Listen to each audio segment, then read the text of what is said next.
प्रिय छात्रों, आज हम बीए प्रथम वर्ष के पेपर द्वितीय के टॉपिक जवाहरलाल नेहरू के विचारों के तहत नेहरू जी के राष्ट्रवाद और अंतर्राष्ट्रवाद का अध्ययन करेंगे। मैं doctor Suchita Verma, assistant professor political science, SPC government college Bhim. Nehru के आलोचक प्राय कहते हैं कि नेहरू ने अंतर्राष्ट्रवाद की भावना प्रबलतम रूप से स्वीकृत थी। उनके इस अंतर्राष्ट्रवाद ने राष्ट्रवाद के भाव को कमज़ोर कर दिया। वस्तुतः इस बात की कोई सच्चाई नहीं है। एक व्यक्ति जिसने जीवन पर्यंत देश की स्वतंत्रता और सम्मान के लिए संघर्ष किया और अपने जीवन के 10 अमूल्य वर्ष राष्ट्र की स्वाधीनता के लिए जेलों में गुजारे, उसके राष्ट्रवाद पर संदेह करने का कोई औचित्य नहीं है। 8 अगस्त 1942 को कांग्रेस के बम्बई अधिवेशन में उन्होंने कहा था, मैं राष्ट्रवादी हूँ और मुझे राष्ट्रवादी होने पर अभिमान है। राष्ट्रवाद की अभिव्यक्ति और प्रेरणा के रूप में उन्होंने राष्ट्रीय आंदोलन के सारे कष्ट झेले थे। नेहरू के राष्ट्रवाद के कुछ लक्षण इस प्रकार हैं। राष्ट्रवाद स्वतंत्रता का मूल प्रेरणा स्रोत। उनका राष्ट्रवाद साम्राज्यवाद से मुक्ति और देश की स्वतंत्रता के लिए संघर्ष की प्रेरणा देता है। उन्होंने राष्ट्रवाद को ऐसे ही संघर्षों की एक अनुभूति कहा था। जब कभी कोई आपत्ति आती है तब राष्ट्रवाद जन्म लेता है और राष्ट्रीय रंगमंच पर छा जाता है। अपनी प्रसिद्ध पुस्तक डिस्कवरी ऑफ इंडिया में वे इस बारे में लिखते हैं, किसी भी पराधीन देश के लिए राष्ट्रीय स्वतंत्रता प्रथम और प्रधान आकांक्षा होनी चाहिए। भारत के लिए, जिसके पास अतीत की एक धरोहर है, उसके लिए यह बात और भी सही थी। राष्ट्रवाद की इस प्रेरणा के वशीभूत होकर उन्होंने साम्राज्यवाद के महल को ध्वस्त करने का संकल्प लिया। उनके राष्ट्रवाद के भाव में बहुत गहराई है और इसी कारण वे औपनिवेशिक स्वराज्य के समर्थक नहीं थे, वरन उन्होंने कांग्रेस के मंच से स्वराज्य की घोषणा की। विविधता में एकता। नेहरू भावनात्मक दृष्टि से भारत को राष्ट्र की संज्ञा देते थे। नेहरू भारत की आधारभूत एकता में विश्वास रखते थे। वे भारत की विविधता में ही एकता के दर्शन करते थे। यह विविधता राष्ट्र की प्रगति और आधारभूत एकता में तब तक कोई बाधा नहीं बन सकती जब तक कि हम भावनात्मक दृष्टि से राष्ट्र को समर्पित हैं। उदार राष्ट्रवाद के समर्थक। नेहरू जी राष्ट्रवादी थे, किंतु उनका राष्ट्रवाद उग्र राष्ट्रवाद न होकर उदारवादी राष्ट्रवाद था। उदारवाद में विश्वास उनके जीवन का मूल मंत्र था और वे उदारवादी राष्ट्रवादी थे। उदार राष्ट्रवाद का प्रमुख लक्षण यह है कि अपने राष्ट्र के प्रति भावुक होते हुए भी वह दूसरे राष्ट्रों से घृणा नहीं करता। दूसरे राष्ट्रों पर आधिपत्य स्थापित करने और उनका शोषण करने की बात वह नहीं सोच पाता। नेहरू का राष्ट्रवाद वास्तव में इसी प्रकार का राष्ट्रवाद था। वे उग्र राष्ट्रवाद के आलोचक थे और उग्र राष्ट्रवाद को देखकर चिंतित भी होते थे। वे स्वयं लिखते हैं, राष्ट्रवाद अपनी जगह पर अच्छा है, लेकिन यह एक अविश्वसनीय मित्र और संदिग्ध इतिहासकार है। यह कई घटनाओं के प्रति हमारी आंखें मूंद देता है और कभी कभी सत्य को विद्रूप भी कर देता है, विशेषतः जब उसका संबंध हमारे खुद के देश से हो। अपने इस उदार राष्ट्रवाद के कारण ही नेहरू आंतरिक क्षेत्र में राज्य के सर्वाधिकारवाद और अंतर्राष्ट्रीय राजनीति में एक राष्ट्र द्वारा दूसरे राष्ट्र पर आक्रमण के विरोधी थे। नेहरू का राष्ट्रवाद उन्हें भारत की स्वतंत्रता और इसके आगे बढ़कर प्रत्येक राष्ट्र की स्वतंत्रता की प्रेरणा देता है, लेकिन युद्ध और हिंसा की प्रेरणा नहीं देता।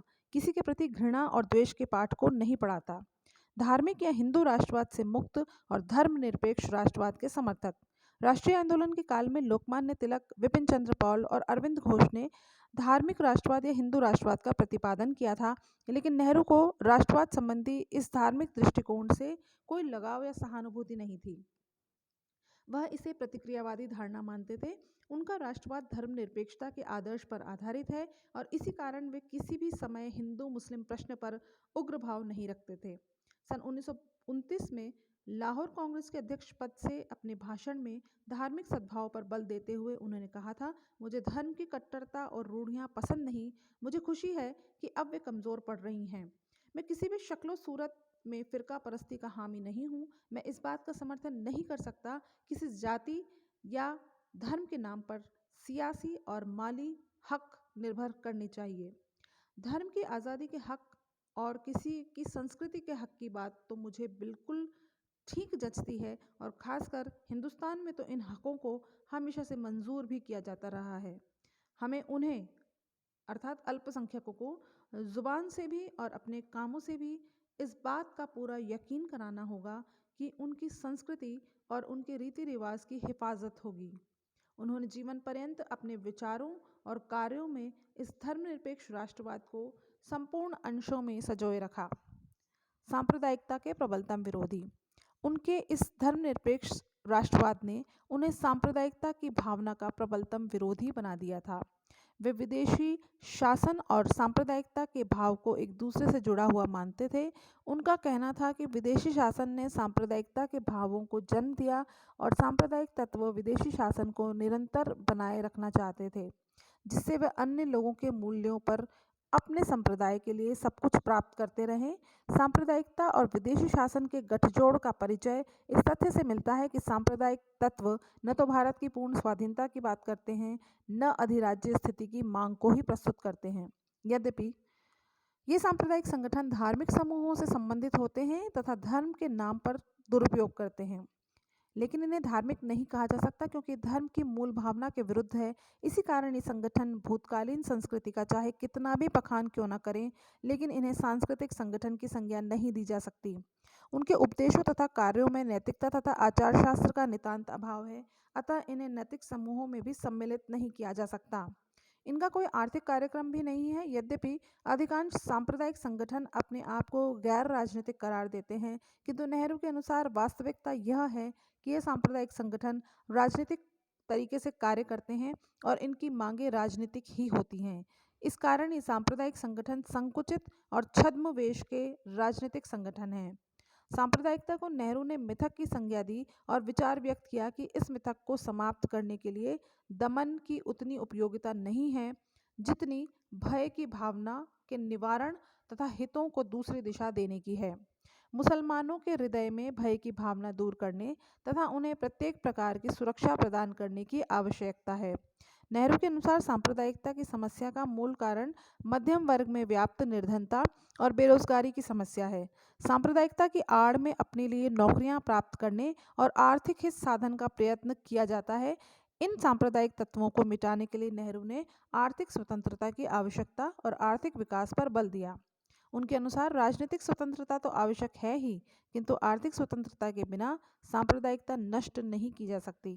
आर्थिक प्रश्नों पर केंद्रित होते ही सांप्रदायिकता का प्रभाव कम होने लगेगा। राष्ट्रवाद की बढ़ती हुई भावना ने सांप्रदायिकता को कम करने में सहायता दी है, फिर भी सांप्रदायिकता की भावना उसी समय समाप्त हो सकती है जबकि मूल प्रश्न आर्थिक और सामाजिक हों। ऐसा होने पर सांप्रदायिकता नेताओं की बात न तो मध्यम वर्ग सुनेगा और न ही निम्न मध्यम वर्ग। वस्तुस्थिति यह है कि आर्थिक समस्याओं से जुड़े हुए प्रश्नों को सांप्रदायिकता का आवरण ओढ़ा दिया जाता है।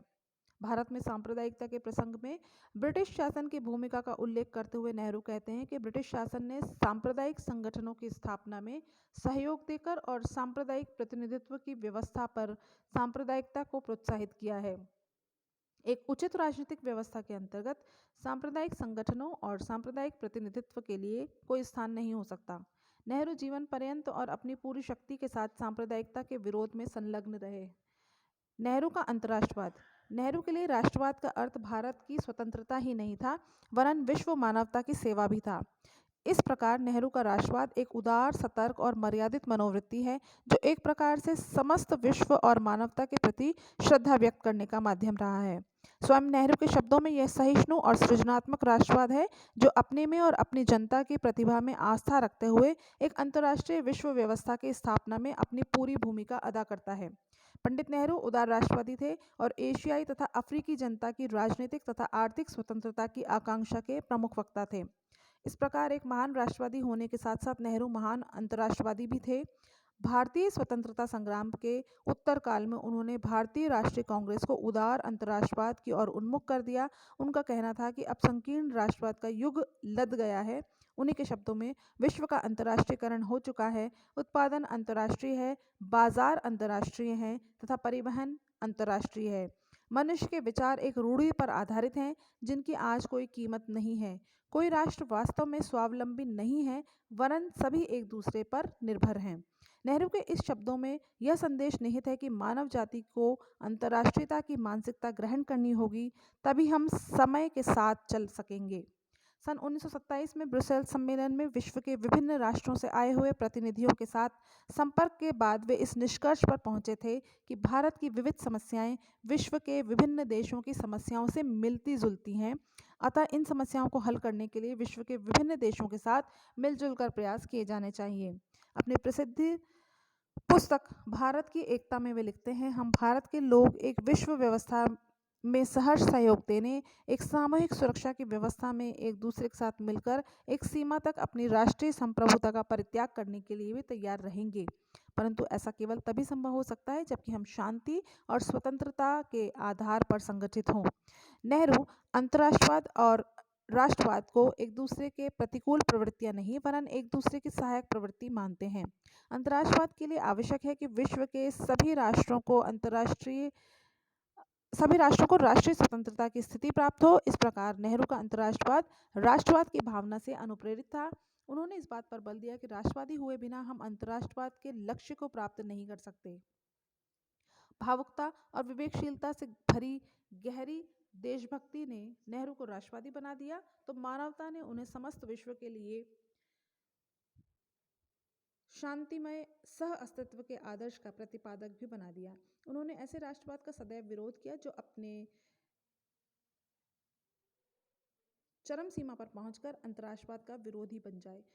नेहरू के विश्व समुदाय और विश्व बंधुत्व की भावना पर बल देते हुए राष्ट्रों की समानता, स्वतंत्रता और विकास युक्त प्रगति की रक्षा हेतु संयुक्त राष्ट्र तथा उसके चार्टर का सदैव समर्थन किया और अंतर्राष्ट्रीय समस्याओं को सुलझाने में उसे सदैव सहयोग दिया। वे अंतर्राष्ट्रीय कानून के विकास और उसके अधिकाधिक मान्यता के भी समर्थक थे। अपने उदार और व्यापक दृष्टिकोण के कारण नेहरू में एक समन्वयवादी प्रवृत्ति थी। टैगोर के समन्वयवाद, विश्ववाद और गांधी जी की विश्व बंधुत्व की भावना से भी वे प्रभावित थे। अतः समन्वयवादी नेहरू ने राष्ट्रवाद और अंतर्राष्ट्रवाद के बीच एक अद्भुत समन्वय स्थापित करने का प्रयास किया।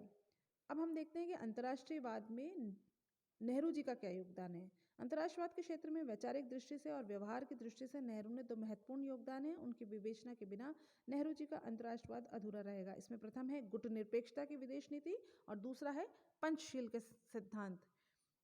आज भी ये दोनों सिद्धांत भारत की विदेश नीति के मूलभूत आधार हैं। गुटनिरपेक्षता की विदेश नीति। भारत को स्वतंत्रता प्राप्त होने के पूर्व भी विश्व पूंजीवादी शिविर और साम्यवादी शिविर इस प्रकार के दो शक्ति गुटों में विभाजित हो चुका था। इन दो परस्पर विरोधी शक्ति गुटों के उदय के साथ ही दो भ्रमपूर्ण धारणाओं ने घर कर लिया था। पहला, विश्व के प्रत्येक स्वतंत्र राज्य के लिए इन दो शक्ति गुटों में से किसी एक के साथ जुड़ना स्वाभाविक और अनिवार्य है। दूसरा, और भी अधिक घातक धारणा यह थी कि दो शक्ति गुट परस्पर विरोधी विचारधारा और व्यवस्था पर आधारित होने के कारण इन शक्ति गुटों से जुड़े हुए देश शांति और सद्भाव के आधार पर साथ साथ नहीं रह सकते। इनमें संघर्ष और युद्ध अवश्यम भावी है। नेहरू ने अपने विचार और आचरण से स्पष्ट कर दिया कि ये दोनों ही मान्यताएं गलत हैं। नेहरू ने भारत के लिए गुटनिरपेक्षता की विदेश नीति को अपनाकर स्पष्ट किया कि अंतर्राष्ट्रीय राजनीति में दोनों शक्ति गुटों से पृथक रहते हुए एक तीसरा मार्ग अपनाया जा सकता है। नेहरू अपने अंतर्राष्ट्रवाद के कारण ही गुटनिरपेक्षता की बात सोच सके थे। यह तथ्य है कि गुटनिरपेक्षता की नीति ने अंतर्राष्ट्रवाद को बढ़ावा दिया। नेहरू की गुटनिरपेक्षता की नीति को प्रारंभ में गलत समझा गया तथा इसे एक अवसरवादी और निष्क्रिय नीति कहते हुए इसकी आलोचना की गई। लेकिन नेहरू ने अपने विचार और व्यवहार और अंतर्राष्ट्रीय राजनीति में भारत के आचरण से स्पष्ट कर दिया कि गुटनिरपेक्षता न तो अवसरवादी नीति है, न ही निष्क्रियता की नीति। नेहरू की गुटनिरपेक्षता के कुछ प्रमुख लक्षण इस प्रकार हैं। पहला है, गुटनिरपेक्षता की प्रेरणा और मूलाधार विश्व शांति है। नेहरू ने युद्ध के विनाशकारी परिणामों को देखा था और अंतर्राष्ट्रीय राजनीति के प्रसंग में उनका मूल लक्ष्य था युद्ध और तनाव की सभी स्थितियों का विरोध करना। उनकी इस दूरदर्शिता से इस बात को समझ लिया था कि अंतर्राष्ट्रीय राजनीति में दो शक्ति गुटों में से भारत यदि किसी भी शक्ति गुट के साथ जुड़ गया तो उससे अंतर्राष्ट्रीय राजनीति में तनाव की शक्तियों को बल मिलेगा और भारत स्वयं अपने लिए तनाव और युद्ध के वातावरण को आमंत्रित कर लेगा।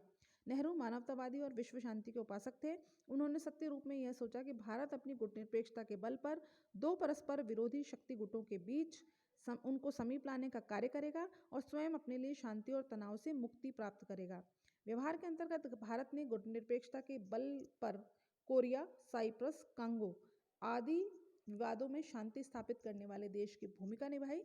नेहरू की गुटनिरपेक्षता का यदि कोई मूल और सर्वप्रथम प्रेरक तत्व था तो वह था शांति अपने देश के लिए और समस्त विश्व के लिए। दूसरी बात है, गुटनिरपेक्षता एक सकारात्मक नीति है। नेहरू काल में गुटनिरपेक्षता या असंलग्नता के लिए तटस्थता शब्द के प्रयोग का अधिक प्रचलन था, लेकिन नेहरू ने एक से अधिक अवसरों पर इस बात को स्पष्ट किया कि गुटनिरपेक्षता अंतर्राष्ट्रीय कानून के अर्थ में तटस्थता की नीति या अंतर्राष्ट्रीय राजनीति में नकारात्मकता की नीति नहीं है। सन 1949 की अमेरिका यात्रा में अपने एक प्रसिद्ध वक्तव्य में उन्होंने कहा था, जब स्वतंत्रता के लिए संकट उपस्थित हो, न्याय को आघात पहुंचे और आक्रमण की घटना घटित हो, तब हम न तो गुट तटस्थ रह सकते हैं और न तटस्थ रहेंगे। नेहरू ने इस बात को स्पष्ट कर दिया कि गुटनिरपेक्षता न तो अवसरवादी नीति है, न निषेधात्मक नीति। यह स्वतंत्रता, सत्य, न्याय का समर्थन करने वाली और आक्रमण का विरोध करने वाली सकारात्मक नीति है। तीसरा, गुटनिरपेक्षता एक गतिशील नीति है। गुटनिरपेक्षता अपनी मूल धारणा में एक स्थिर नीति नहीं है, वरन राष्ट्रीय राजनीति और अंतर्राष्ट्रीय राजनीति की बदलती हुई परिस्थितियों के अनुसार एक गतिशील नीति है। गुटनिरपेक्षता साधन है और साध्य भी है। बदलती हुई परिस्थितियों में विश्व के व्यापक हितों को देखते हुए भारत के स्वयं के राष्ट्रीय हितों की पूर्ति सन 1965 में चीन के आक्रमण के समय नेहरू ने न तो गुटनिरपेक्षता का परित्याग किया, न ही इन कठिन परिस्थितियों में अपने देश तथा उसके सम्मान की रक्षा करने के लिए किसी भी प्रकार की कार्यवाही करने के किसी का भी संकोच किया या ढिलाई बरती। इन परिस्थितियों में गुटनिरपेक्षता को राष्ट्रीय हितों के अनुरूप ढालने का कार्य किया। चौथा, शांतिपूर्ण सह अस्तित्व गुटनिरपेक्षता का एक आवश्यक लक्षण है। शांतिपूर्ण सह अस्तित्व का आशय यह है कि विश्व के विभिन्न देशों में विचारधारा और हित संबंधी भेद होने पर भी उनके बीच तनाव, संघर्ष या युद्ध अनिवार्य नहीं है। वे अपने समस्त भेदों और मतभेदों के बावजूद एक दूसरे के साथ शांतिपूर्ण तरीके से रह सकते हैं और ऐसा उन्हें करना चाहिए। नेहरू गुटनिरपेक्षता की विदेश नीति के मुख्य शिल्पकार थे और गुटनिरपेक्षता अंतर्राष्ट्रीय राजनीति को नेहरू का बहुत अधिक योगदान है। गुटनिरपेक्षता नव स्वतंत्र देशों के लिए तनावग्रस्त विश्व में एक बेहतर विकल्प सिद्ध हुई, इसलिए शीघ्र ही गुटनिरपेक्षता का क्रांतिकारी आदर्श एक आंदोलन के रूप में परिणत होने लगा। यद्यपि गुटनिरपेक्षता युद्धों को रोकने में सफल नहीं हो सकी, किंतु यह सत्य है कि इसने विश्व शांति की महत्ता स्थापित की तथा एक सीमा तक विश्व युद्ध को रोकने में सफलता प्राप्त की। नेहरू की गुटनिरपेक्षता ने तीसरी दुनिया के देशों में नैतिक शक्ति, चेतना और आत्मसम्मान विकसित करने में महत्वपूर्ण भूमिका अदा की। अब हम देखते हैं पंचशील के सिद्धांत। नेहरू जी सोचते थे कि परस्पर विरोधी व्यवस्थाओं के बीच संघर्ष और युद्ध की स्थिति स्वाभाविक और अनिवार्य नहीं है। वे एक दूसरे के साथ शांतिपूर्ण सह अस्तित्व की स्थिति को अपना सकते हैं और समस्त मानव जाति को विनाश से बचाने के लिए इस प्रकार की स्थिति को अपनाना आवश्यक है। राष्ट्रों के आपसी संबंधों और व्यवहार को निर्धारित करने के लिए उन्होंने 1954 में चीन के प्रधानमंत्री के साथ मिलकर पंचशील के 5 सिद्धांतों का प्रतिपादन किया था। पहला, एक दूसरे की प्रादेशिक अखंडता और प्रभुसत्ता का सम्मान करना। दूसरा, पारस्परिक अनाक्रमण। तीसरा, एक दूसरे के आंतरिक मामलों में हस्तक्षेप नहीं करना। चौथा, समानता के आधार पर पारस्परिक लाभ। पांचवा, शांतिपूर्ण सह अस्तित्व। यद्यपि आगे चलकर यह बात स्पष्ट हो गई कि चीन 1954 में भी पंचशील के सिद्धांतों के प्रति कोई आस्था, विश्वास और सद्भावना नहीं रखता था और विश्व के विभिन्न राष्ट्र राष्ट्रीय स्वार्थों की पूर्ति में संलग्न होने के कारण पंचशील के सिद्धांतों को अपनाने की स्थिति में नहीं है। लेकिन इससे पंचशील के सिद्धांतों का महत्व और अंतर्राष्ट्रवाद की दिशा में नेहरू का योगदान कम नहीं होता।